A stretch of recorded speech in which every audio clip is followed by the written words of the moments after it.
Bismillahirrahmanirrahim. Alhamdulillah nahmaduhu wa nasta'inuhu wa nastaghfiruh. Wa na'udzu billahi min shururi anfusina wa min sayyiati a'malina. May yahdihillahu fala mudilla lahu wa may yudlil fala hadiya lahu. Asyhadu an la ilaha illallah wahdahu la syarika lah. Wa asyhadu anna Muhammadan abduhu wa rasuluh la nabiyya ba'dah. Allahumma salli wa sallim ala nabiyyina Muhammad wa ala alihi wa sahbihi ajma'in amma ba'd. Hadirin dan hadirat serta para pemirsa yang saya hormati, Assalamualaikum warahmatullahi wabarakatuh. Alhamdulillah, setelah sekian kali kita bahas buku kecil ini, bahaya syirik dan kedudukan akidah dalam Islam, maka sampailah pada pagi ini bahagian terakhir pembahasan tentang buku ini, dan yang akan datang insya-Allah bermula minggu hadapan kita akan gunakan buku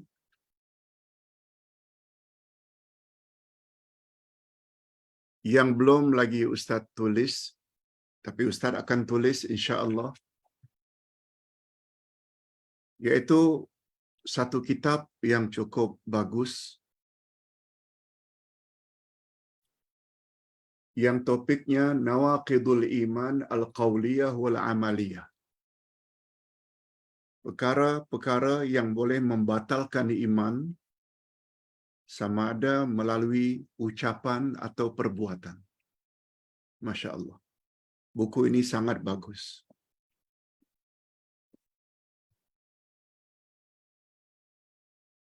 Mungkin ini buku pertama yang Ustaz akan gunakan yang bukan Ustaz tulis.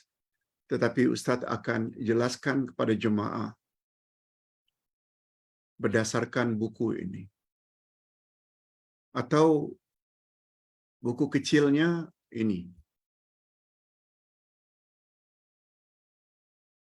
Di bawah topik Al-Aqidatus Sahihah wa ma yudadduha wa nawaqidul Islam.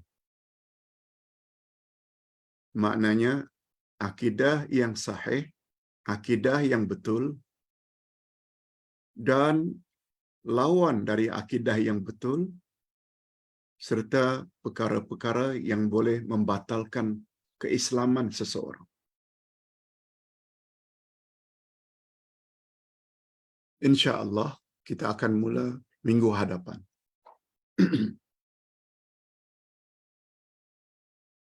Kembali kepada topik. Seperti biasa pada pagi ini, macam pagi-pagi sebelumnya, kita akan bawa dua sesi. Pertama topik, yang kedua menjawab beberapa soalan jamaah. Nah, topik dulu. Pada minggu yang lalu, Ustaz sudah bahas satu topik, tapi bahagian pertama, dan ini bahagian yang terakhir. Apa dia bahagian pertama, Pak Ustaz? Topik yang sama, yaitu kesamaran. Mengapa syirik melanda umat? Kesamaran. Tak pasti. Tak sure. Tak yakin. Perkara itu syirik. Masih lagi melanda umat. Walaupun umat tahu syirik itu dosa besar yang paling besar, yang boleh mengakibatkan amal kita ditolak, yang boleh mengakibatkan diharamkan dari masuk syurga, dosa yang paling dimurkai oleh Allah yaitu syirik. Bila ditanya mengapa masih lagi melanda umat, kalau kita tahu minum arak itu Allah murka, kita jauhi. Kalau zina itu murka, kita jauhi. Kalau membunuh itu mengundang murka Allah, kita jauhi. Syirik lebih besar dari itu semua. Sepatutnya kita jauhi. Tapi mengapa perkara ini masih samar-samar sehingga banyak melanda umat Islam? Minggu yang lalu kita dah sebut dua sebabnya. Dan pada pagi ini kita tambah dua lagi. Apa dia dua? Yang pertama telah dibahas Pak Ustaz. Yang pertama penyebabnya karena terlalu ikut nenek moyang. Kita dah bahas dah.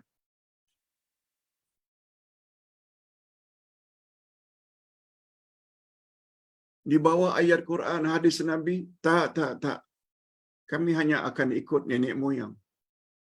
Allah dah sebut dalam Quran. Itulah jawaban orang-orang Arab jahiliyah penyembah berhala terhadap Nabi Muhammad sallallahu alaihi wasallam. Padahal yang dibawa oleh Nabi itu benar. Nabi dah sampaikan. Tapi mereka terlalu fanatik, ta'assub dengan nenek moyang. Dan sikap ini terdapat pada setengah umat Islam. Nenek moyang rujukannya. Padahal perkara itu syirik.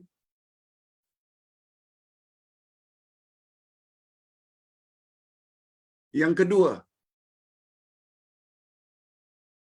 dah kita bahas minggu lalu, yaitu kesamaran menyalahkan takdir. Itu kan sudah takdir Allah. Begitulah sikap orang-orang Arab jahiliyah. Kami menyembah berhala ini, kami dan nenek moyang kami terdahulu sudah ditakdirkan begitu.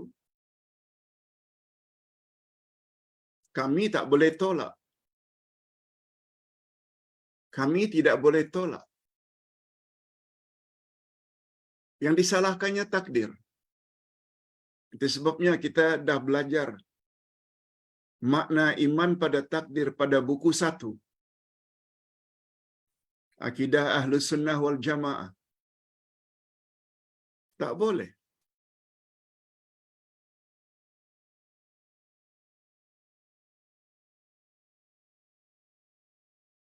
Sila lihat ayat 35 dari surat An-Nahl. Telah berkata orang-orang yang melakukan syirik, jika Allah berkehendak, kami tidak akan menyembah selain Allah. Begitu juga nenek moyang kami dulu. Sudah ditakdirkan begitu.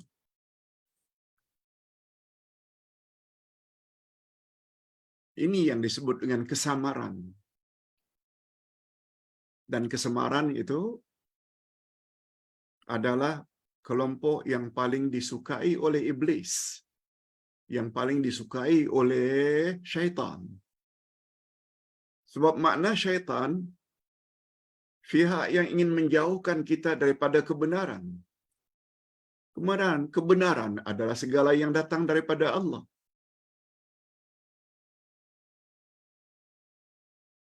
Al-Quran datang daripada Allah. Semua kandungan Quran benar belaka. Berapa banyak umat Islam, malah majoriti, lebih-lebih lagi yang berada di Nusantara, baca Quran hebat. Tajwid dengan tarannumnya sekali. Tapi tak faham. Kalau tak faham Quran, mereka tidak tahu pasti apa yang Allah suka dan apa yang Allah benci. Sebagaimana yang terjelaskan tentang nama Allah pada kuliah subuh tadi, yaitu Al-Wadud. Apa kesan positifnya bila kita faham makna Al-Wadud? Bagi yang tidak dengar kuliah pagi tadi, sila dengar. Malah yang sudah dengar pun, ulang balik beberapa kali. Baru sebati di dalam jiwa. Nah, kesemaran pertama, karena terlalu ikut nenek moyang, kononnya segala yang datang dari nenek moyang itu adalah benar belaka. Yang kedua, kesamaran yang melanda umat sehingga tidak dapat berpisah dengan syirik. Karena suka menyalahkan takdir. Nah, sekarang yang ketiga dan yang keempat. Ustaz sebut dulu. Yang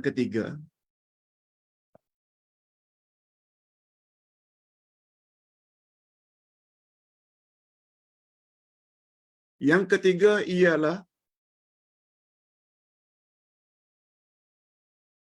kesamaran atau syubhat mengucap kalimat tauhid. Di mana kesamarannya, Pak Ustaz? Sebab terdapat dari kalangan umat Islam yang berkeyakinan bila kita telah ucap dua kalimat syahadat, asyhadu an la ilaha illallah wa asyhadu anna Muhammad Rasulullah, garanti masuk syurga. Lalu dibawalah hadis-hadis Nabi sallallahu alaihi wasallam.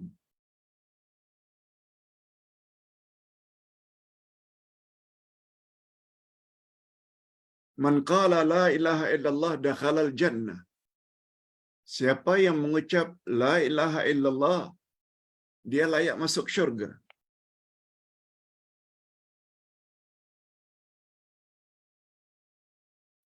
Man kana akhiru kalamihi la ilaha illallah dakhalal jannah.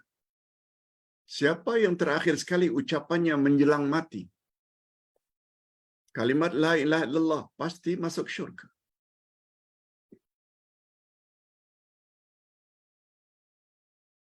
Mengapa Ustaz katakan kesamaran? Hadirin dan hadirat, Ustaz baca sedikit. Masih banyak umat Islam yang mendakwa kononnya dengan mengucap dua kalimat syahadat, asyhadu an la ilaha illallah wa asyhadu anna Muhammad Rasulullah, sudah memadai untuk menjamin mereka masuk syurga.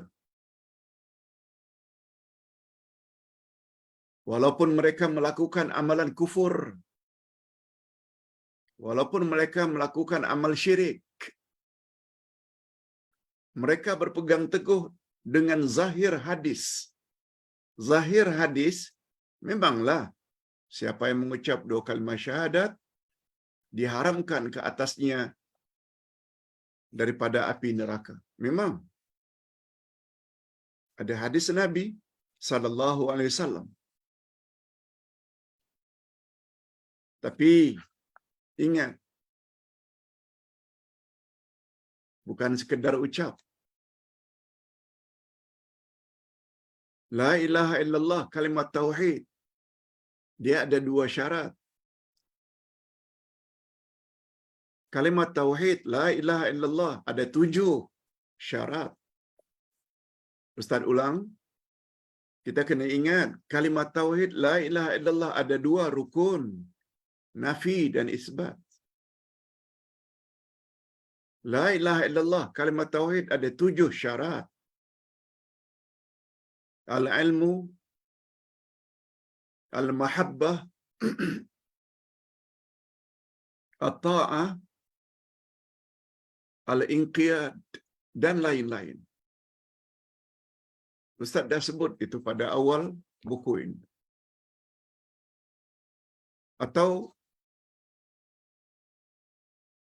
pada buku pertama Akidah Ahlussunnah wal Jamaah.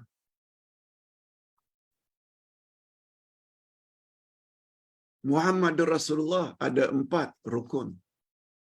Dia lupa.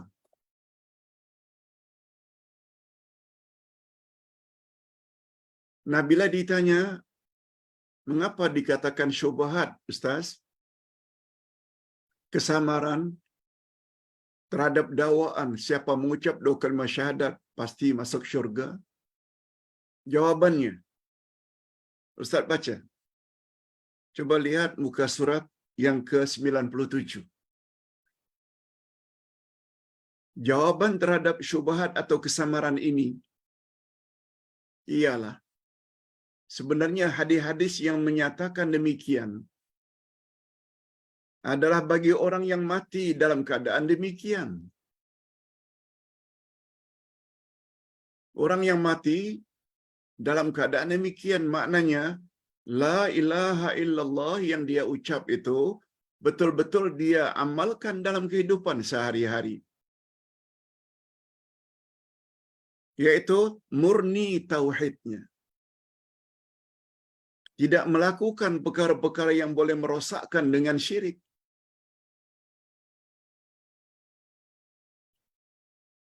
Dia mengakui la ilaha illallah, tiada Tuhan yang berhak disembah melainkan Allah, tapi in the same time, pada masa yang sama, percaya dengan ramalan bomo, pergi ke kuburan-kuburan wali-wali Allah, minta-minta, pergi ke Madinah di atas kuburan Nabi, minta kepada Nabi.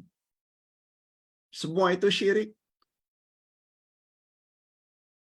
Bukan dilakukan oleh orang awam saja.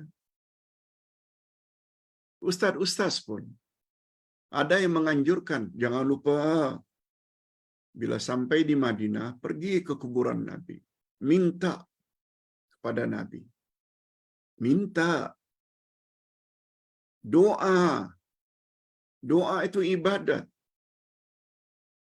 Ibadat mesti ditujukan hanya kepada Allah. Minta kepada Nabi. Nabi bukan Allah. Minta syafaat Nabi boleh. Tapi mintalah pada Allah, ya Allah, masukkanlah aku ke dalam golongan orang-orang yang layak mendapat syafaat Nabi Muhammad. Bukan ya Rasulullah. Bukan ya Nabi Allah. Berilah aku syafaat. Itu bermakna kita berdoa kepada Nabi. Pada Nabi saja kita tak boleh berdoa. Kecuali ketika kita masih hidup dan jumpa Nabi. Masih hidup, itu boleh. Tapi setelah baginda wafat, tak boleh.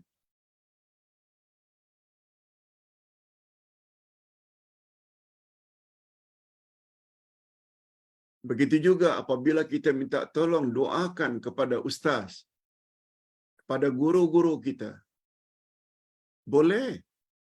Saya akan pergi umrah, Pak Ustaz, minggu hadapan. Tolong doakan. Syaratnya, ustaz tersebut masih hidup. Tapi bila ustaz-ustaz atau orang-orang yang kita segani itu telah wafat dan meninggal dunia, tak boleh. Itu sebabnya Umar ibn Khattab ketika minta agar Allah turunkan hujan di Madinah, setelah baginda wafat. Baginda datang, maaf, Sayyidina Umar datang pada Abbas, angkelnya Rasul. Sambil berkata, ya Abbas, semasa baginda masih hidup, saya minta tolong baginda doakan agar Madinah diturunkan hujan. Sekarang baginda telah wafat. Engkau angkelnya. Tolong doakan untuk kami semua. Lalu Abbas pun berdoa. Umar tahu kedudukan Rasulullah walaupun telah wafat lebih tinggi dari Abbas, pamannya. Tapi Umar tidak pergi ke kuburan Nabi. Tidak.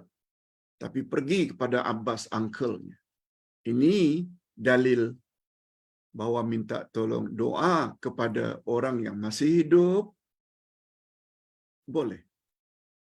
Tapi apabila seseorang telah meninggal dunia, walaupun dia wali Allah, itu sebabnya ucapan berkat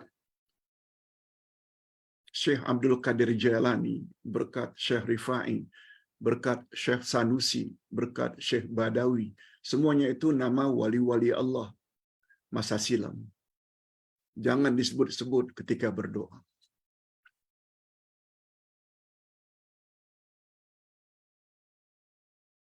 Jadi sekali lagi, kesamaran bila mengucap kalimat tauhid la ilaha illallah,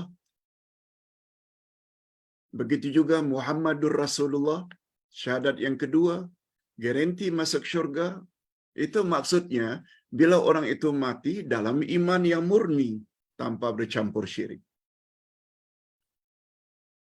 Ini sebagaimana firman Allah.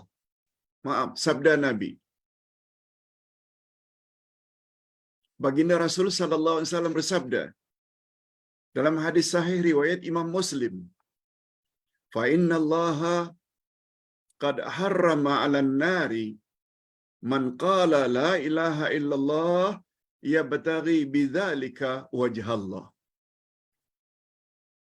Sesungguhnya Allah Subhanahu wa taala mengharamkan masuk neraka sesiapa yang mengucap la ilaha illallah mengharap semata-mata redha Allah.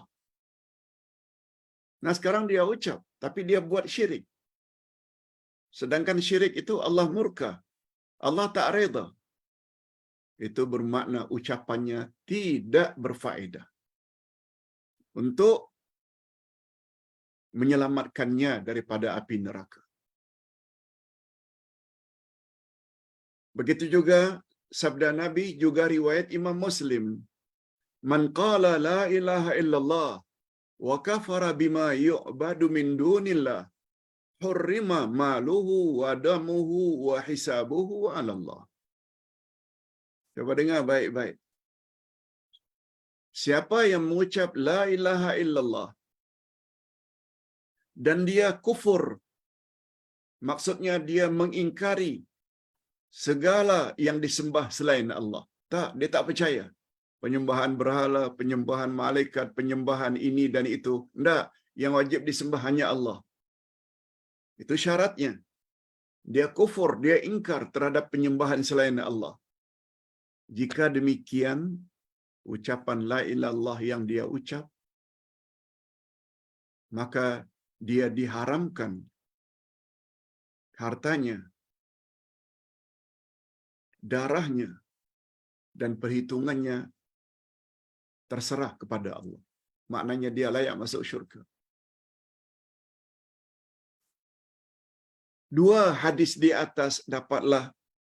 Dari dua hadis di atas dapatlah kita suatu kesimpulan bahawa kalimat tauhid hanya akan berguna kalau orang yang mengucapkannya itu memenuhi beberapa syarat berikut.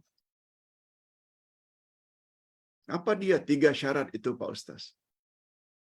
Orang yang mengucap la ilaha illallah barulah kalimat tersebut berguna untuknya, bermanfaat untuknya. Pertama, la ilaha illallah itu dia ucap.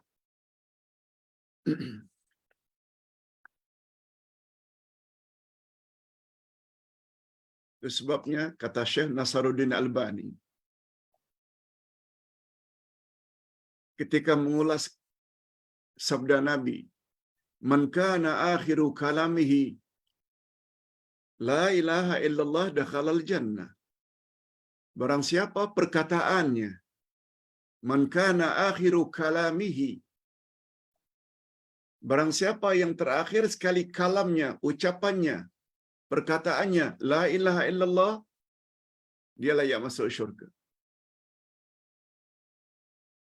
Itu sebabnya tidak cukup kalau hanya orang yang akan meninggal dunia itu mendengar saja.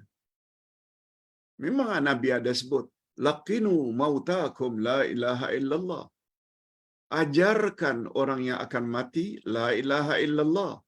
Tapi bila dibawa dengan hadis ini, orang meninggal dunia sekedar dengar saja. hadis yang mengatakan orang tersebut masuk syurga bila dia ucap. Itu sebabnya sebelum orang-orang yang sakit menghembuskan nafas terakhir, sebelum dia koma, pastikan dia mengucap la ilaha illallah. Walaupun komanya selama setahun, 6 bulan, yang penting sebelum koma, dia ucap la ilaha illallah. Ucap, bukan dengar. Nabi tidak sebut. Barang siapa yang terakhir sekali yang dia dengar la ilaha illallah masuk syurga. Bukan. Nabi tidak sebut siapa yang dengar. Tapi yang siapa yang cakap, yang ucap. Yang kedua, yang pertama tadi dia mesti ucap la ilaha illallah. Kecuali bagi orang yang bisu, dia tak dapat cakap. Itu dikecualikan. Yang kedua, dia ucap itu semata-mata mengharap redha Allah. Bagaimana cara untuk mendapat redha Allah? Dimurnikannya tauhidnya, imannya. Dan yang ketiga,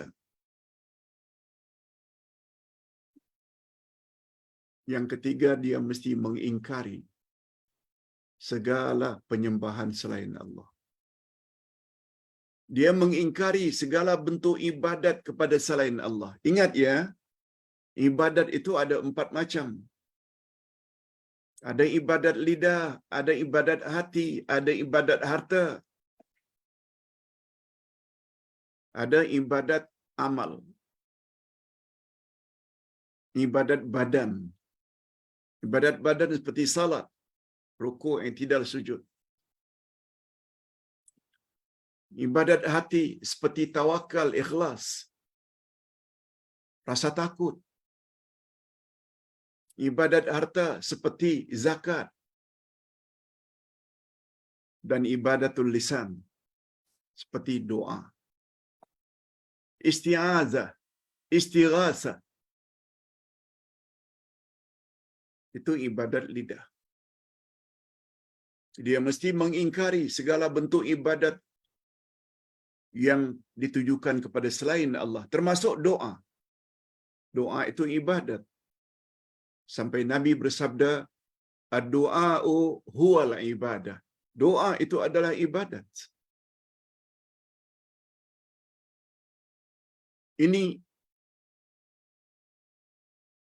sesuai dengan kata-kata Hasan Al-Basri,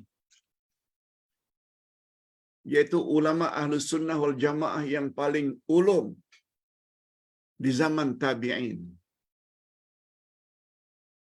Beliau Hasan Al-Basri tak sempat jumpa Rasulullah.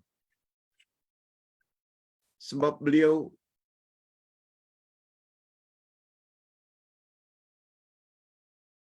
lahir di zaman Umar.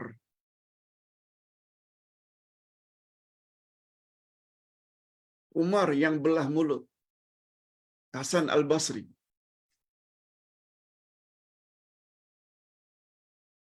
Setelah belah mulut, Umar berdoa, Allahumma faqihhu fid din wa 'allimhu ta'wil wa ahibba ilaihin nas.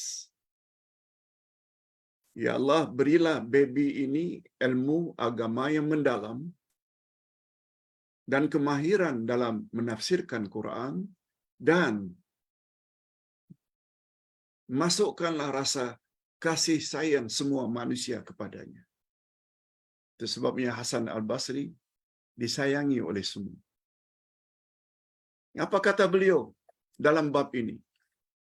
Kata beliau, man qala la ilaha illallah fa adda haqqaha wa fardaha dakhalal jannah. Ini Hasan Al-Basri.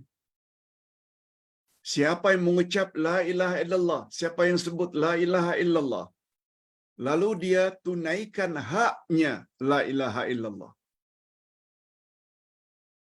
ditunaikan kewajiban terhadap la ilaha illallah, maka dia masuk syurga. Apa makna dia tunaikan hak la ilaha illallah? Kita mesti benci kepada syirik.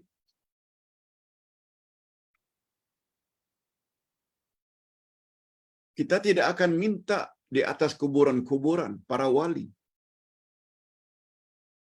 Apakah dipanggil dengan wali songo atau wali ini, wali itu?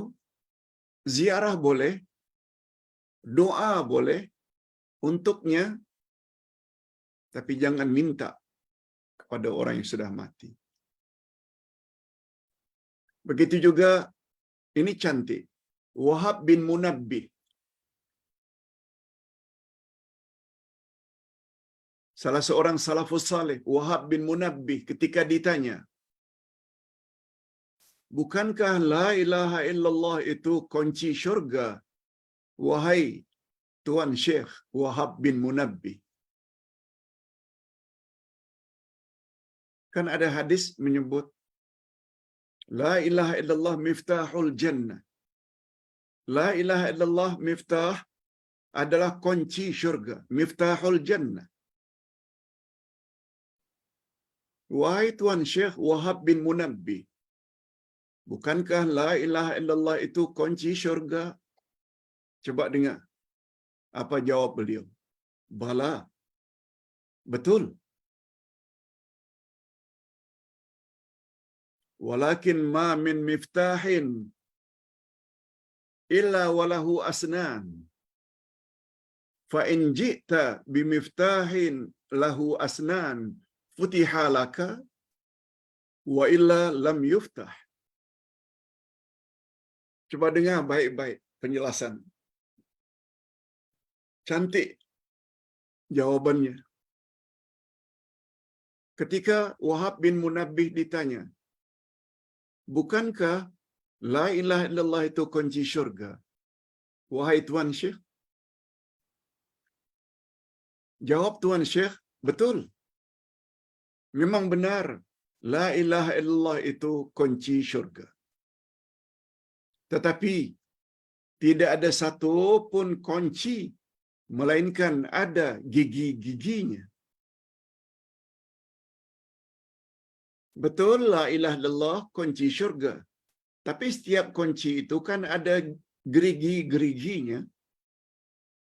Oleh itu, jika kamu mendatangi syurga dengan membawa kunci-kuncinya, dengan membawa kunci yang lengkap dengan gerigi-geriginya kunci,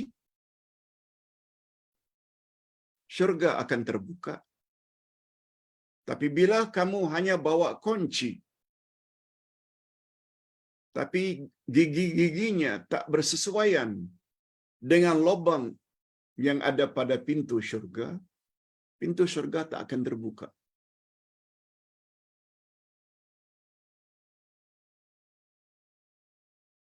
Hadirin dan hadirat, Ustaz buat contoh supaya mudah memahaminya.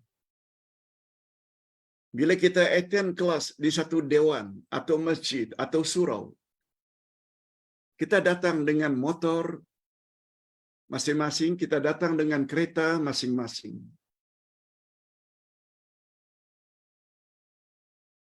Lalu ketika balik, bubar, bersorai, kita tukar kunci kita dengan kunci kawan kita. Memang betul, sama-sama kunci motor, sama-sama kunci kereta, betul? Kita bawa kunci juga namanya menuju ke kereta kita. Tapi sayangnya, kunci tersebut tak sesuai. Sebab dia kunci kereta milik kawan kita. Kunci motor milik kawan kita. Namanya kita bawa kunci juga. Tapi kunci itu tidak sesuai dengan lubang pada pintu kereta kita. Bawa kunci juga. Tapi pintu kereta tidak dapat dibuka. Macam itulah maksudnya.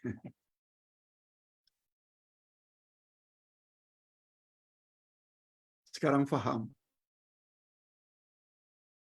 Kata ulama akidah, yang dimaksudkan dengan kunci la ilaha illallah itu bagaikan kunci. Setiap kunci ada gigi-giginya. Maknanya la ilaha illallah sebagai kunci yang memenuhi rukun-rukunnya, syarat-syaratnya, dan menjauhi segala perkara yang boleh membatalkan la ilaha illallah. Itu saja yang boleh buka syurga. Bukan sekedar bawa kunci. Tapi syirik masih buat. Tidak tobat sebelum mati. Satu perumpamaan yang sangat cantik. Perumpamaan yang sangat cantik. Mudah-mudahan bapa-bapa dan ibu-ibu serta para pemirsa, dengan kita belajar ini, walaupun secara online, kitab Akidah Ahlussunnah wal Jamaah 3 jilid. Al-Asma'ul Husna kita belajar. Bahaya syirik kita juga belajar. Sehingga kita tahu betapa bahayanya syirik. Dakwaan mulut tak ada guna kalau cakap tak serupa bikin. Itu sebabnya kita pernah sebut dalam buku yang Ustaz tulis yang juga sangat penting, yaitu Hakikat 2 Kalimah Syahadat. Buku ini mendapat permintaan yang luar biasa.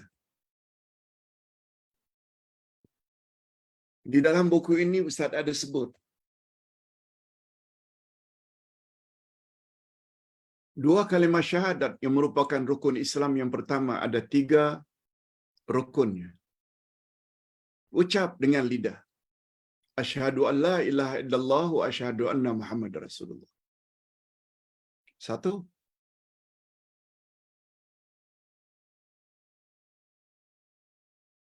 Orang kafir boleh ucap, apalagi orang Arab.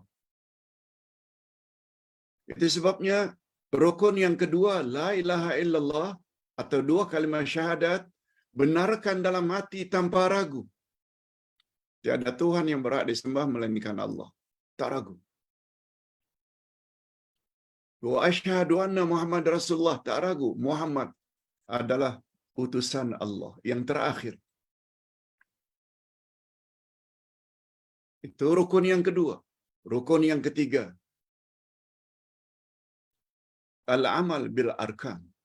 Al-amal bil arkan maknanya kita mesti laksanakan dalam hidup tuntutan 2 kalimah syahadat. Apa dia tuntutan 2 kalimah syahadat? Taat, patuh kepada Allah dan Rasul.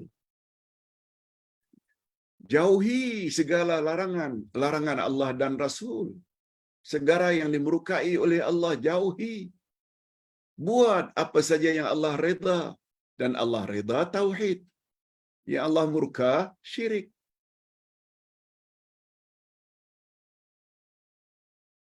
Sebagaimana kita selalu dengar, rukun Islam, rukun salat ada 13. Qiyam, takbiratul ihram, al-fatihah, ruku', i'tidal sujud, dan lain-lain. Jangankan 13, jangankan 10, jangankan 7, jangankan 5 dari rukun kita tak buat. 1 saja tak buat, salat batal. Macam itulah lebih kurang. Kalau rukun 2 kalimah syahadat, ada 3, ucap dengan lidah. Kecuali orang yang bisu, itu dikecualikan. Benarkan dengan hati tanpa ragu. Alhamdulillah, kita para jamaah sekalian sudah ada yang pertama dan ada yang kedua. Tapi masih banyak lagi dari kalangan umat Islam yang tidak penuhi rukun yang ketiga. Yaitu dalam hidup dia tidak buat suruhan Allah, suruhan Rasul, malah dia langgar larangan Allah, larangan Rasul.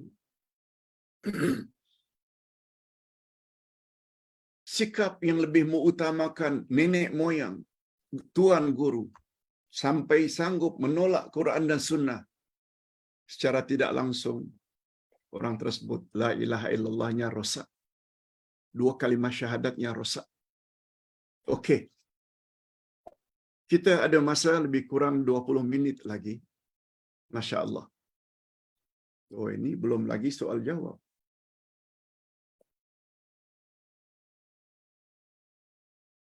Tapi sesuai dengan apa yang Ustaz janji,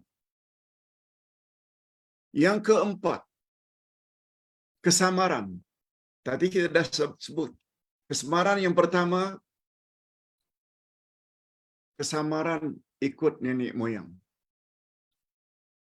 Kesamaran yang kedua, kesamaran suka menyalahkan takdir. Kesamaran yang ketiga, mendakwa kononnya bila dah ucap 2 kalimat syahadat, garanti masuk syurga. Sebagaimana yang telah kita jelaskan. Walaupun pada masa yang sama bergelumang dosa syirik, khurafat. Nah, yang keempat terakhir, syubhat kuburan para wali dan orang-orang saleh. Syubhat lagi. Walaupun Ustaz dah sebut tadi.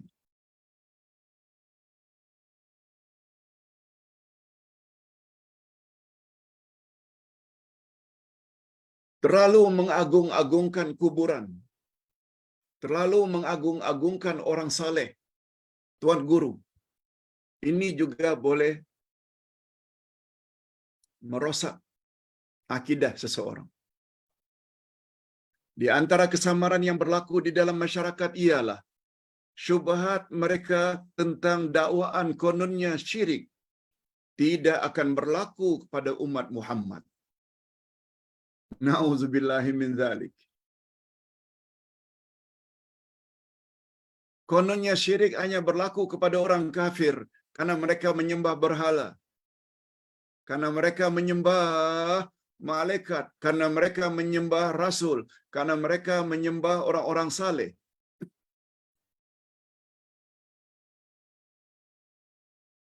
Sebabnya karena mereka telah mengucap 2 kalimat syahadat. Ini kesamaran lagi.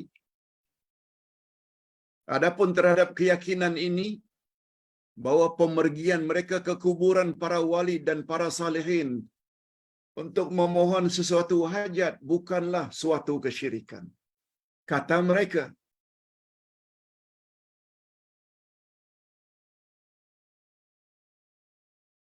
Ini jawabannya. Ustaz lengkap. Buat sekali, tulis sekali jawabannya. Nabi Muhammad sallallahu alaihi wasallam telah menceritakan bahawa umatnya kelak iaitu umat Muhammad ada yang mengikuti jejak langkah Yahudi dan Nasrani zaman silam. Sejengkal demi sejengkal, sehasta demi sehasta, sehingga jika Yahudi dan Nasrani masuk lubang biawak pun mereka ikut. Jadi hadis ini terkenal sebagai hadis yang diriwayatkan oleh Imam Bukhari dan Imam Muslim. Coba dengar hadis ini. Barangkali ada di antara kita yang belum dengar.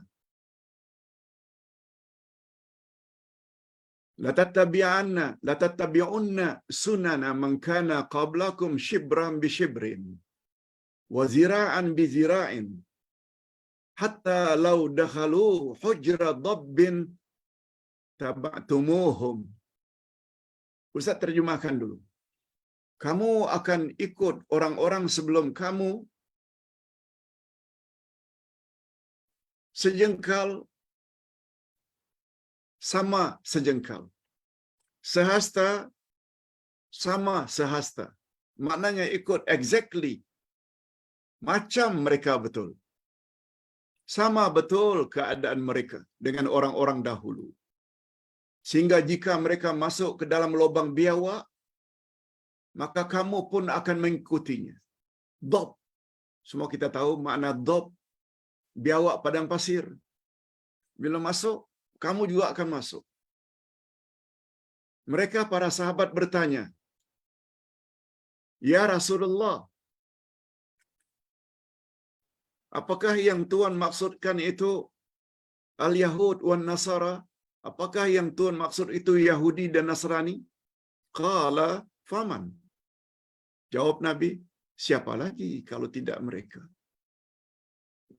Yahudi dan Nasrani zaman silam ikut cakap ulama mereka sebiji seperti yang Allah gambarkan di dalam surat At-Taubah ayat 31. Ini Ustaz tambah. Catat di sampingnya. At-Taubah 31. Ittakhadhu ahbarahum wa ruhbanahum arbabam min dunillah. Mereka telah mengikuti ulama-ulama mereka sehingga sanggup mereka beribadat kepada ulama-ulama mereka sebagaimana mereka beribadat kepada Allah. Sedikit latar belakang hadis. Seorang sahabat yang bernama Adi bin Hatim yang dulunya beragama Nasrani Kristian. Lalu dia tanya, "Ya Rasulullah, setahu saya, Tuhan kan tahu saya ini Nasrani Kristian dulunya sebelum memeluk Islam. Kami tak pernah menyembah pendeta, ulama kami. Mengapa ayat ini berbunyi kami menyembah mereka? Kami tak pernah menyembah mereka, tak pernah beribadat pada mereka." Coba dengar jawaban Nabi. Jika Allah turunkan dalam Taurat atau Injil hukum haram, lalu ulama-ulama Yahudi dan Nasrani menghalalkannya, atau yang Allah halalkan dalam Taurat dan Injil, lalu ulama kamu mengharamkan, lalu kamu ikut ulama kamu, tinggalkan apa yang Allah katakan dalam kitab Taurat dan Injil, itu maknanya kamu telah menyembah ulama mereka, ulama kamu. Itu makna menyembah. Itu sebabnya apabila umat Islam, umat Nabi Muhammad sallallahu alaihi wasallam, apa yang ada dalam Quran, apa yang ada dalam hadis Nabi yang sahih, tak mau ikut. Lebih suka ikut kepada tuan guru. Yang namanya kiai ke, yang namanya habib ke, itu bermakna umat Islam itu telah menyembah kiai, habib. Padahal nyata-nyata perkara itu dilarang. Contohnya, menyembah kuburan. Memanglah bukan sujud di atas kuburan.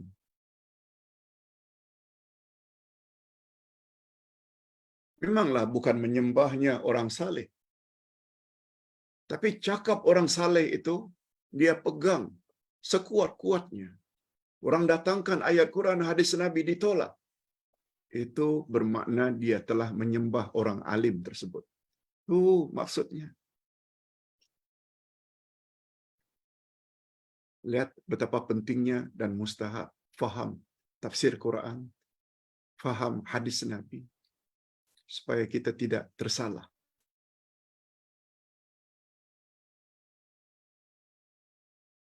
Hadirin dan hadirat rahimakumullah. Ustaz bacakan penjelasannya. Nabi Muhammad SAW menggambarkan dalam hadis di atas bahwa sikap umatnya akhir zaman akan menyerupai atau hampir sama dengan umat terdahulu seperti Yahudi dan Nasrani atau Rom dan Parsi. Umat tersebut banyak terlibat dengan syirik dalam amalan dan kepercayaan mereka. Umat Islam juga kelak akan mengikuti jejak mereka. Macam Yahudi dan Nasrani, macam Parsi dan Rom. Oleh itu, agar umat Islam tidak terikut-ikut amalan mereka, orang-orang terdahulu, supaya tidak terikut-ikut, maka mereka perlu segera menambah ilmu pengetahuan terhadap apa saja yang mereka yakini dan amalkan, walaupun secara online. Tidak ada ilmu yang paling tepat kecuali jika ada hujahnya daripada Al-Quran dan Sunnah Nabi. Ustaz selalu sebut, Islam agama ilmu, bukan agama ikut-ikutan. Islam agama ilmu, bukan agama nenek moyang.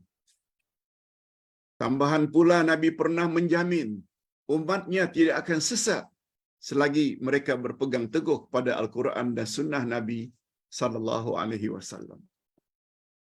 Terakhir, Ustaz buat satu doa mencari kebenaran.